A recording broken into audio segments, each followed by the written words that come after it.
Hi guys, I thought today I would do a video on health anxiety again.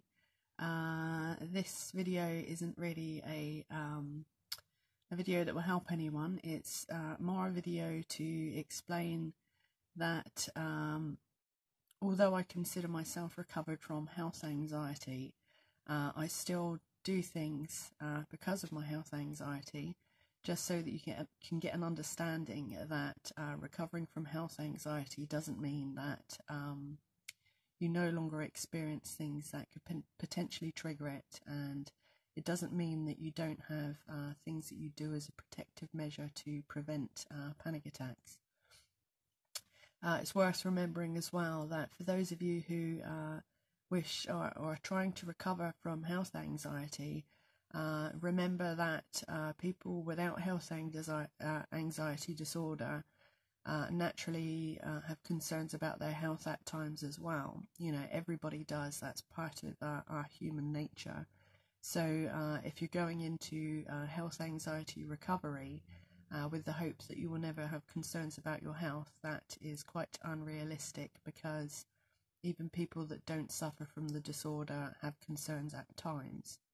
Okay, so as a recovered health anxiety sufferer, here are some of the things that I still do or have problems with on a mostly daily basis. Okay, so I've got a list here. Let me have a look. Okay, so the first thing that I still have problems with is showering, and I think that's because being a person who has past traumas with my mum having breast cancer, being naked in a shower or having a bath is quite difficult, being with your naked body.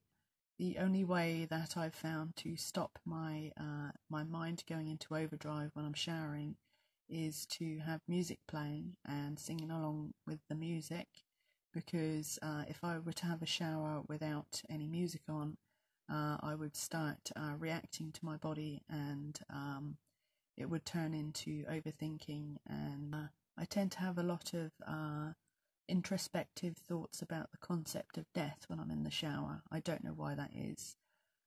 So obviously I like to try and avoid that, because they're thoughts I do not like having, and not in the sense of committing suicide, but the abstract concept of no longer existing, and that tends to get me quite often when I'm in the shower. So that's a daily struggle, but I have to get through it simply because I need to shower. So that's something that I still deal with. Okay, the other one is when I go to bed at night, if I've been having quite a relaxed day, this is going to sound quite irrational to some of you, if I've had a really nice relaxed day, and I know that going to bed, the process of going to bed usually is when I'm likely to get triggered by my health anxiety. So if I'm quite relaxed before I go to bed and I have to go and brush my teeth, I actually brush my teeth in the dark. I don't do this every time. Most of the time I do it with the lights on, but if I'm feeling relaxed and I know that I'm likely to get a good night's sleep, obviously I don't want any health anxiety to kick in. So I know that the mirror tends to provoke my health anxiety because I start overanalyzing. So on occasions I do think, well, I'm going to brush my teeth in the dark tonight so that the mirror won't trigger me, so that I know that I'll be able to go to sleep and have a good night's sleep. So that's a bit of a weird one, but I'm a bit of a weird person. Okay, so then when I go up to bed, I have 2 flights of stairs to go up. It's only about 15 steps, but going from sitting and watching TV and then walking up some fairly steep steps to go to bed tends to make my heart beat quite loudly in my left ear. So the only way that I can drown that out is to put music on. So I put music on, and on my phone for the duration of walking upstairs and getting into bed, and waiting for the pounding in my ear to disappear, because I've got pulsatile tinnitus, so I tend to be able to hear my heart beating in my ear a lot, and that sends me into panic attacks if I listen to it. So I have to listen to music until my heart has calmed down, and then I'm okay for sleep. I have to leave my window open at night when I go to sleep, so that I can hear the traffic on the road, because if there's silence, I start to panic. But if I can hear traffic and I know that there are still people around, even if that's like 4 o'clock in the morning, I find that very reassuring. So I've done that probably for at least the last 10 years or so. When I get into bed at night, I have to take my jeans off without looking at my legs. So a lot of the time, if I don't want my anxiety to be triggered again, much like the brushing my teeth, I actually get into bed and pull the covers over my legs before I remove my jeans, because for some reason looking at my legs tends to trigger panic attacks about potentially having blood clots. So I try to avoid it by not looking at my legs. I haven't had a TV license for probably about 10 years because the unpredictable nature of chopping through channels and jumping around, there's too many triggers in it for stuff that's about medical information or medical themes to TV shows, and it was triggering me so often that I made the executive decision of not having TV. That's not to say that I don't watch TV. I have Netflix, and I watch a lot of Netflix. And I watch a lot of DVDs and series, but I have control over what they are. And I'm aware of the content before I watch them, so that's not a problem. But it is a problem when you're, jumping around channels and hitting adverts and stuff about medical stuff, or hit upon a cancer theme. So I try not to do that. What else have we got? When I'm frightened about something to do with illness, I'm not a person who will Google. Instead, I will. My usual port of call is to go to an anatomy book or a biology book, so that I can better understand the processes going on within my body, so that everything symptom-wise is less likely to make me feel as if it's just random.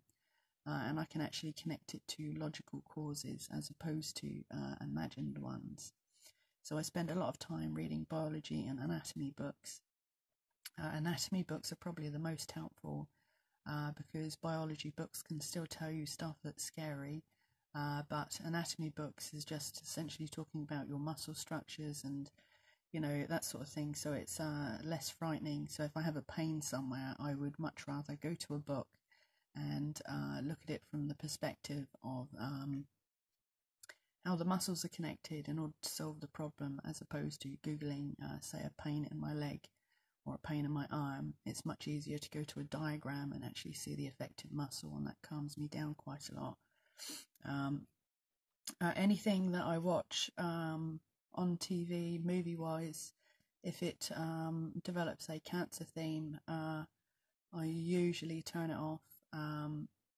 I know that exposure therapy, you're meant to push on through it, but that information sticks with me for quite a long time, and it brings back a lot of painful memories for me.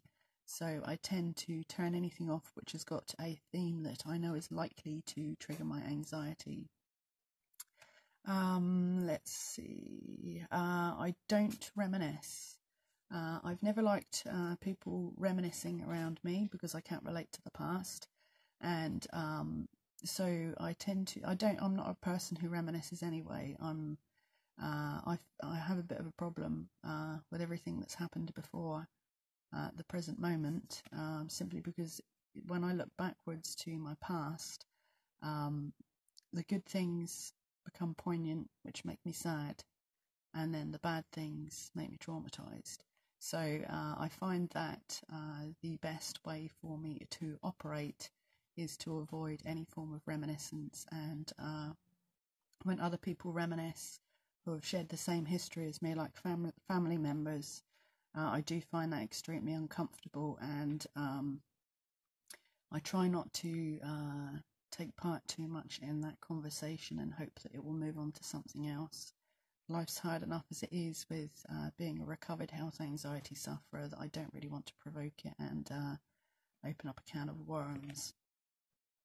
The other thing I do is, since for many years I was unable to sleep more than about 2 hours a night, and I wasn't going to bed till about 5:30 in the morning, simply because of my anxiety. And then after a certain point where I started to recover, I went back to resuming a normal sleeping pattern, and I find that I sleep much better if I can go to bed early, before it's too dark outside, or when I know that people are actually still up and doing things.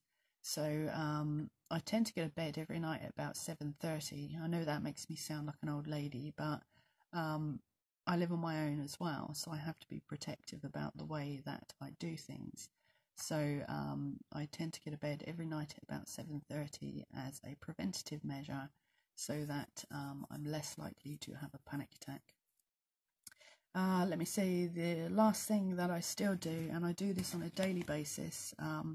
I think it's actually the thing that keeps me sane, and that is reading psychology and anything to do with psychology, neurolinguistic programming, sociology, anything really to do with how the mind works, simply because I feel that understanding the way that your mind works makes any anxiety disorder easier to process, because you actually understand the cognitive functions of your brain and what's happening. So I would say that usually if I'm reading psychology. If I'm watching YouTube, I'm watching psychology. And when I'm interacting with people, I'm thinking psychology. So that's a major interest for me. I probably should have been a therapist had I realised what I was interested in earlier on. But that's probably why I'm doing these videos, simply because it's the only way that I can pass on the information that I've learned about how my brain works, or how your brain might work. So yeah, so that's the list of the things that I still do on a regular and usually daily basis. And I'd be interested to know if there are any other health anxiety sufferers who consider themselves to be, for the best part recovered. I'd be interested to know the things that you still do as a case of maintenance and a preventative measure, so that your health anxiety is less likely to come back. So drop me a message, and I'll be interested to read your version of things that you do. Okay then, thank you. I'll see you next time. Bye bye.